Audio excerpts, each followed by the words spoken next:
سورہ کہف بھی مشہور صورت ہے جو پڑھی جاتی ہے. نبی صلی اللہ علیہ وسلم نے فرمایا جو سورہ کہف کی جمعے کو تلاوت کرے گا, جمعے کی رات کو بھی کر سکتے ہیں تلاوت, ایک روایت میں جمعے کی رات کا بھی تذکرہ ہے, تو آپ نے فرمایا کہ وہ دجال کے فتنے سے محفوظ رہے گا. کہف عربی میں کہتے ہیں غار کو. اس میں 2 بلکہ 3 واقعات ہیں, 2 تو بڑے ہی دلچسپ ہیں. پچھلی قوموں میں چند نوجوان تھے جو ایمان لے کر آئے, جو کیا کیا انہوں نے, لیکن جس ملک میں وہ رہتے تھے وہاں کا بادشاہ بڑا ظالم تھا, وہ ایمان والوں کو زندہ رہنے نہیں دیتا تھا. تو ان نوجوانوں نے مل کے یہ کہا کہ ہم یہاں رہ کر اپنے ایمان کی حفاظت نہیں کر سکتے, ایمان ظاہر کریں گے یہ ہمیں مار دیں گے, تو ہم اس ملک کو چھوڑ کر کہیں نکلتے ہیں. یہ بڑی قربانی ہوتی ہے اپنا ملک چھوڑ دینا اللہ کے لیے. ہمیں چھوڑنے کی ضرورت اس لیے نہیں ہے کہ ہم چھوڑ کے جائیں گے کہاں, یہ بڑا مسئلہ ہے نا. تو ہم یہیں رہ کے دین پر عمل کریں, اور الحمدللہ اللہ کا شکر ہے اتنا ہے کہ جو کرنا چاہے تو عمل کر سکتا ہے. تو انہوں نے کہا کہ اب ہم کیا کرتے ہیں, یہاں سے نکلتے ہیں. اب اللہ نے دیکھو ان کے ساتھ کیسی رحمت کا معاملہ کیا. اصل میں یہود و نصارہ اس واقعے کو جانتے تھے, تو وہ نبی کی نبوت کا امتحان لے کے لیے انہوں نے نبی سے یہ واقعہ پوچھا کہ اصحاب کہف کا کیا واقعہ ہے. یہود و نصارہ تو جانتے تھے, ان کی آسمانی کتابوں میں بھی تھا, تاریخ سے بھی نقل ہوتا چلا آ رہا تھا نا, بڑا دلچسپ واقعہ تھا. تو یہ چیزیں تو پھر سینہ بسینہ نقل ہوتی ہیں, لیکن یہ واقعات مشہور تھے مدینہ میں جہاں یہود و نصارہ رہتے تھے. اہل مکہ کو ان چیزوں کا علم نہیں تھا, تو انہوں نے نبی کا امتحان لینے کے لیے پوچھا کہ اصحاب کہف کا کیا واقعہ ہے. تو اس پر اللہ تعالیٰ نے سورہ کہف نازل کی اور بتایا انہم فتیۃ آمنوا بربہم, چند نوجوان تھے جو اپنے رب پر ایمان لائے. اکثر توبہ کی توفیق جوانی میں ملتی ہے, چاہے گناہوں سے توبہ کرنی ہو یا کفر سے توبہ کرنی ہو. میں نے بوڑھوں کو بہت کم دیکھا اسلام قبول کرتے ہوئے, بلکہ دیکھا ہی نہیں. جتنے میں نے غیر مسلمان ہوتے ہوئے اپنی زندگی میں دیکھے ہیں وہ سب کیا ہوتے ہیں, جوان, حالانکہ اس وقت مزے اڑانے کی عمر ہوتی ہے. تو پتہ یہ چلتا ہے کہ جوانی میں توبہ آسان ہے, بڑھاپے میں توبہ مشکل. کیوں؟ جوانی میں جیسے گناہوں کا جوش ہوتا ہے تو گناہ سے بچنے کا جذبہ بھی جوانی میں ہی پیدا ہوتا ہے. تو ان نوجوانوں نے کیا کہا, بھائی ہمت کرتے ہیں. فتیہ, قرآن کیا کہہ رہے ہیں, نوجوان تھے. فتن کی جمع فتیہ آتی ہے.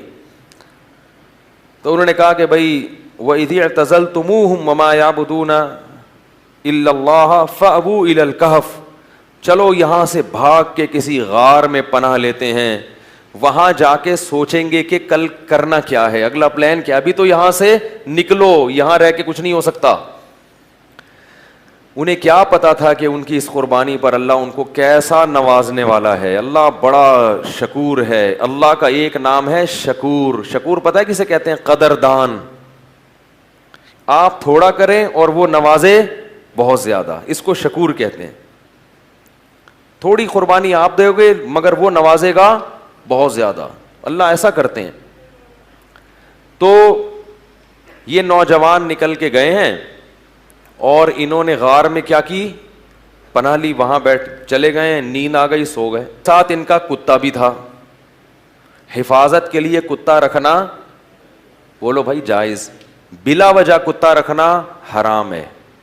نبی نے فرمایا جس نے بلا وجہ کتا رکھا روزانہ 1 قرات اس کی نیکیاں کم ہوتی رہیں گی. 1 قرات پہاڑ کے برابر ہوتا ہے, روزانہ اس کی نیکیاں ضائع ہوتی رہیں گی. اسلام میں کتا پالنا بلا وجہ جائز نہیں ہے. ضرورت کے لیے, شکار کے لیے پال سکتے ہیں. شکاری کتے ہوتے ہیں نا کہ شکار وکار کرنا ہے, یا گھر میں طوطے پالے ہوئے ہیں تو ان کی شکار کے لیے کتا رکھا ہوا ہے. تو یہ ہوتا ہے طوطوں کی حفاظت کے لیے کتے رکھنے پڑتے ہیں بعض دفعہ. تو لیکن کتے کو بتا دیں کہ صرف طوطوں کی حفاظت کے لیے. لوگ کتا پالتے ہیں ڈاکوں سے حفاظت کے لیے, اس کو بتاتے نہیں ہیں, وہ ہر ایک کو کاٹنا شروع کر دیتا ہے. تو وہ اپنا کتا بھی ساتھ لے گئے حفاظت کے لیے کہ بھائی کہیں پہرے وہرے کا کام آئے گا. تو غار میں ان کو نیند آئی اور کتا کہاں بیٹھا ہوا ہے, غار کے کنارے پہ. وہ حفاظت کے لیے بیٹھا ہوا تھا کہ بھئی کوئی آئے گا تو بھونک کے ان کو بتائے گا بھئی بندہ آیا ہوا کوئی. تو اب جو ہے قرآن کہتا ہے کہ ہم نے ان پہ نیند کو مسلط کر دیا, سو گئے. وَلَبِثُوا فِي كَهْفِهِمْ 300 سِنِينَ وَازْدَادُوا 9 309 سال سوئے ہیں. کتنے؟ 309 سال. وَنُقَلِّبُهُمْ ذَاتَ الْيَمِينِ وَذَاتَ الشِّمَالِ. اگر انسان ایک ہی پہلو پہ لیٹا رہے نا تو زمین کھا جاتی ہے اس کو. تو اللہ فرماتے ہم ان کو کروٹیں بھی دلاتے رہے. وَتَرَى الشَّمْسَ إِذَا طَلَعَتْ تَزَاوَرُ عَنْ كَهْفِهِمْ ذَاتَ الْيَمِينِ وَذَاتَ الشِّمَالِ وَإِذَا غَرَبَتْ تَقْرِضُهُمْ. جب سورج نکلتا تھا تو وہ بھی کترا کے نکلتا تھا, روشنی جائے گی مگر تیز دھوپ نہیں جائے گی, تاکہ سورج کی جلن, سورج کی کرنیں ان کی اسکن کو خراب نہ کریں. اور اللہ فرماتے ہیں 309 سال تک کتا جس انداز میں بیٹھا رہا ہے, لَوِ اطَّلَعْتَ لَوَلَّيْتَ مِنْهُمْ رُعْبًا وَلَمُلِئْتَ مِنْهُمْ فِرَارًا. وہ کیا ہے؟ لَوِ اطَّلَعْتَ عَلَيْهِمْ لَوَلَّيْتَ مِنْهُمْ فِرَارًا وَلَمُلِئْتَ مِنْهُمْ رُعْبًا, کہ تم اس کتے کو دیکھتے تو روب کی وجہ سے وہاں سے بھاگ جاتے. اللہ نے کتے پر ایسا روب ڈال دیا کہ کوئی بھی اس کے قریب پٹک نہیں سکتا تھا, تاکہ ایسا نہ ہو کہ 309 سال میں ظاہر ہے کتنے لوگ یہاں سے گزریں گے, غار میں جا کے ان کو نقصان نہ پہنچائے. تو کتے کی ایسی وحشت. 309 سال کے بعد اللہ نے ان کو اس دوران کیا ہوا, وہاں حکومت کا کیا ہو گیا, بادشاہ مر گیا, پوری رعایا تبدیل ہو گئی, کوئی نیک بادشاہ آ گیا اس ملک میں جو توحید پرست تھا اور نیک لوگوں کی قدر کرتا تھا. پوری رعایا تبدیل ہو گئی, حکومت تبدیل ہو گئی 309 سال میں. تو یہ 309 سال کے بعد سو کے اٹھے ہیں, اب پریشان ہے کہ یار ہم کتنا سوئے ہیں. کسی نے کہا کہ ہم 24 گھنٹے سوئے ہیں, کسی نے کہا کہ نہیں بھائی آدھا, کیونکہ یہ تو سوچ ہی نہیں سکتے تھے نا اتنے 100 سال تک ہم سوتے رہے.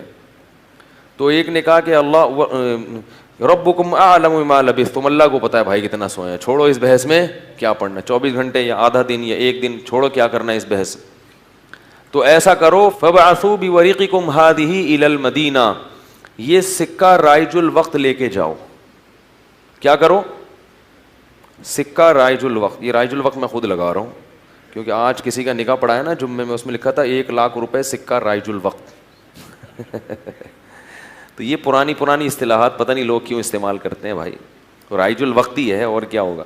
بیوی رائج الوقت ہے, دولہا رائج الوقت چل رہا ہے, تو سکہ بھی کون سا ہوگا؟ رائج الوقت ہی ہوگا. تو انہوں نے کہا کہ یہ سکے لے کے جاؤ, کرنسی لے کے جاؤ. فَلْيَنْظُرْ أَيُّهَا أَزْكَىٰ طَعَامًا, اور دیکھ کر آؤ کون سا پاکیزہ کھانا ہے, کیونکہ غیر مسلم ریاست ہے, حلال ملنا, اس سے پتہ چلتا ہے کہ غیر مسلم اسٹیٹ میں رہنا بڑا مشکل کام ہے. لوگ یورپ امریکہ میں جا کے جو آئے کھا لیتے, کہتے بسم اللہ پڑھ کے کھا لو, یہاں کیا حلال حرام, اتنا مشکل کام ہے. نہیں نہیں نہیں نہیں, آپ کو تحقیق کرنی پڑے گی. غیر مسلم ملک میں گوشت کھانا آپ کے لیے حلال نہیں ہے جب تک کہ یقین نہ ہو کہ یہ حلال طریقے سے ذبح کیا گیا ہے. اور محض حلال کا ٹھپا کافی, بولو یار, نہیں ہے. کہتے ہیں اس پہ حلال کا ٹھپا لگا. حلال کا ٹھپا لگانے میں کتنے ٹائم لگتا ہے. لوگوں نے مہریں بنا کے رکھی ہوئی, حلال لکھا ہوا ہے, ہر چیز پہ سور پہ بھی ٹھپا لگا رہے ہیں حلال. جو چیز آ رہی ہے اس پہ کیا لگا دیتے ہیں؟ حلال کا ٹھپا. جو بھی ان ملکوں میں رہتے ہیں ان کی ذمہ داری ہے کہ چکن کھا رہے ہیں, بکرا کھا رہے ہیں, جا کے پہلے تحقیق کریں کہ اس کمپنی میں حلال ہے بھی یا نہیں ہے. مشینی ذبیحہ ہماری تحقیق میں حلال نہیں ہے. قرآن میں صاف ہے کہ جس جانور پر اللہ کا نام نہ لیا جائے اسے کھانا جائز نہیں ہے. اور نام لینے کا مطلب انسان نے نام نہ لیا ہو, مشین کا نام لینا کافی, ہاں مراد یہ کہ انسان اس پہ نام لے. تو انسان کا اللہ بسم اللہ اللہ اکبر پڑھنا ضروری ہے. تو یہ بھی پاکستان کی ایک فضیلت ہے کہ یہاں الحمدللہ حلال گوشت وافر مقدار میں ملتا ہے, یقینی حلال ہوتا ہے, اپنے سامنے سے ذبح ہوتا ہے, بالکل صاف نظر آ رہا ہوتا ہے. یہ بڑی نعمت کی بات ہے. بعض ملکوں میں شروع ہو گیا ہے لیکن جہاں بھی گیا ہوں مزہ نہیں آیا, مشکوک ہے, اطمینان نہیں ہوتا. تو فَلْيَنْظُرْ أَيُّهَا أَزْكَىٰ طَعَامًا, دیکھ کر پاکیزہ مال لے کر آؤ, کیونکہ غیر مسلم ہے پتہ نہیں مردار بھی کھاتے ہوں گے, تو حلال تلاش کرو. وَلْيَتَلَطَّفْ, اور ذرا احتیاط سے جانا. لا یشعرن بکم احدا, کسی کو پتہ نہ چلے تمہارے بارے میں, چپکے سے جانا, رومال ومال ڈال کے اور پتلی گلی سے راشن خرید کے, کھانا خرید کے لے آنا. انہم ان یظہروا علیکم یرجموکم, کیونکہ ان کو اگر ہمارا پتہ چل گیا ہمیں پتھروں سے مار کے ہلاک کر دیں گے, اتنے دشمن تھے اسلام کے. او یعیدوکم فی ملتہم, یا زبردستی تمہیں اسی دین میں لے آئیں گے. ولن تفلحوا اذا ابدا, پھر تو تم کبھی بھی کامیاب نہیں ہوگے, نقصان ہو جائے گا. ہم تو نہ اس دین میں دوبارہ جا سکتے ہیں اور نہ ہم قتل ہونا چاہتے ہیں کہ پتھروں سے ہمیں کوئی ہلاک کرے. لہٰذا چپکے سے جاؤ اور پتلی گلی سے واپس آ جاؤ. وہ جب چپکے سے گیا تو وہ دیکھ کے حیران ہو گیا, یہ کیا ہے بھائی, یہ تو وہ علاقہ ہی نہیں ہے بھائی. تو علاقہ ہی چینج ہو گیا ہے. علاقہ کیا ہو گیا ہے, چینج ہو گیا ہے. سندھ والے جو ہے نا علاقے کو کہتے ہیں علاقہ, کہتے ہیں علاقے کی بات ہوتی ہے بھائی. تو یہ تو پورا علاقہ چینج ہو گیا. تو وہ حیران کہ وہ بادشاہ کہاں ہیں. انہوں نے کہا کہ وہ بادشاہ تو بھائی 300 سال پرانی بات ہے, اس کے زمانے کی تو ٹرینیں بند ہو گئی ہیں, کون سے بادشاہ کی بات کر رہے ہیں. اس نے کہا بھائی وہ بادشاہ. انہوں نے کہا بھائی وہ پرانے زمانے کا قصہ ہے. انہوں نے پھر وہ کرنسی دکھائی. انہوں نے کہا یہ کرنسی تو 300 سال پہلے اسٹیٹ بینک نے پابندی لگا دی تھی, یہ کون سی کرنسی لے کے گھوم رہے ہو.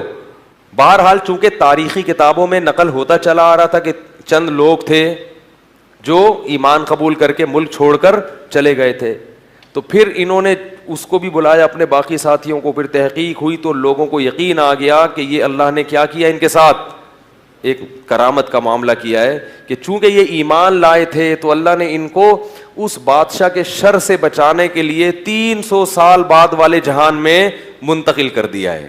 تو اب لوگ ان کے عقیدت سے ہاتھ پاؤں چومنے لگے اور وہ بڑا ان کی جو ہے نا عقیدت اور محبت کرنے لگے.